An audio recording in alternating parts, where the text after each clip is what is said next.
Doutor, como que os distúrbios alimentares começam a se instalar nas pessoas, né? Qual que é o caminho que eles percorrem bem no comecinho? Bom, primeiro é importante se entender que nós vivemos numa sociedade, de uma maneira geral, onde a gente vive muito de imagem. A imagem é muito importante. Com o advento das redes sociais, então, a importância na superfície do relacionamento humano da imagem ficou muito grande. E nós temos hoje, no século XXI, o padrão de beleza, o padrão de imagem bonita, é o padrão do magro. É do magro, é do bem arrumado. Então o que acontece? É uma doença predominantemente feminina, embora aconteça também entre os homens, e a mulher ela fica obcecada em adquirir poder, em adquirir euforia, adquirir domínio e controle sobre a situação através da sua beleza física. Ela começa a entender que o instrumento fundamental dela é estar magra, estar bonita, para poder conquistar o mundo à sua volta. A pessoa fica absolutamente fixada como o único elemento de relacionamento com o mundo, o que caracteriza a transformação da anorexia numa obsessão. Ela passa a viver a vida dela integralmente, consciente e inconscientemente, em função da busca da magreza, em busca da beleza. E isso fica tão fixado, o movimento de busca, é interessante isso, o movimento de buscar a beleza vira também uma obsessão. Então olha que interessante, essa moça se olha no espelho, ela vê uma dobrinha qualquer, ela já acha que tem que repetir, amplificar o movimento da busca pela magreza. Olha que interessante, o movimento da busca pela magreza se torna uma obsessão tão grande que a mente, a consciência, distorce a imagem que ela está vendo. A imagem que ela vê no espelho é amplificada, se tornando uma imagem feia, para que ela tenha a oportunidade de continuar obsessivamente fazendo o movimento dela. Uhum. Então vamos comparar, por exemplo, a imagem que a pessoa vê e a imagem que as pessoas ao redor veem. São imagens diferentes? Não é tão simples assim. Se a gente tivesse que explicar isso num filme seria complicado. Todas as imagens que a gente configura dentro de nós, elas são distorcidas pelo nosso sentimento. Então, por exemplo, se você está esperando um momento importante da tua vida, qual a sensação que você tem? Que o tempo passa muito devagar, que não acontece. Na questão da imagem física, acontece muito semelhante a isso daí. O sentimento que ela tem ao ver o corpo dela é um sentimento negativo. E isso vai se configurando como uma distorção de imagem. Então a resposta é sim.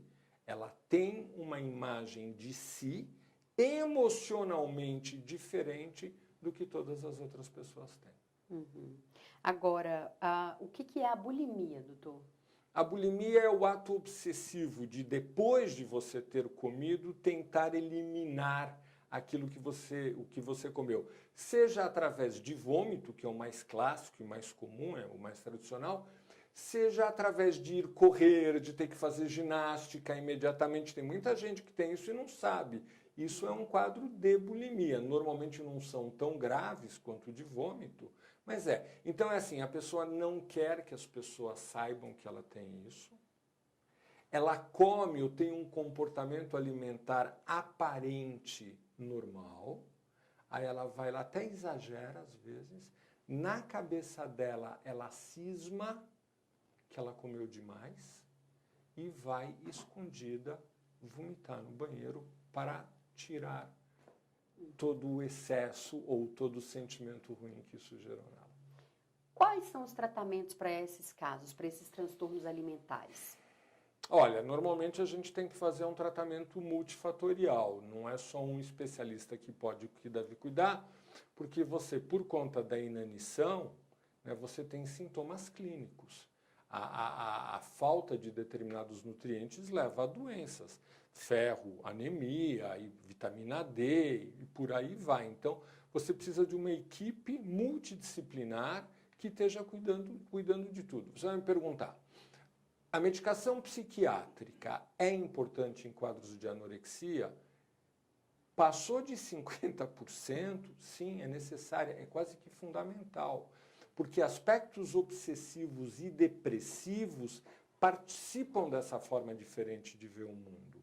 E você vai tentar, através de medicações antidepressivas e ansiolíticas, diminuir um pouco esse tipo de sentimento.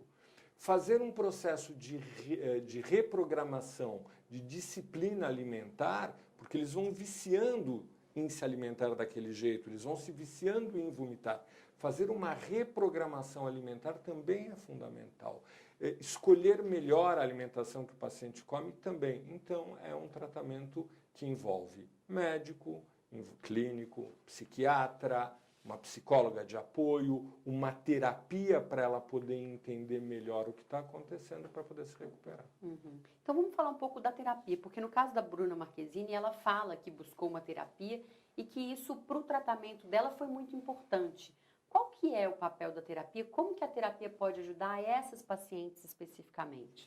A terapia, todo tipo de terapia tem uma única intenção: aumentar o grau de consciência. Fazer a pessoa entender com um grau maior de profundidade o que está acontecendo com ela. Uma das coisas que a gente ensina na terapia da anorexia é de que ela consiga enxergar que no fundo e na essência o processo da anorexia é um processo autodestrutivo. É mais ou menos assim: a pessoa almeja a beleza.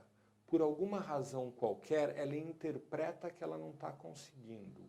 A mente dessa pessoa passa a ter o desejo de puni-la.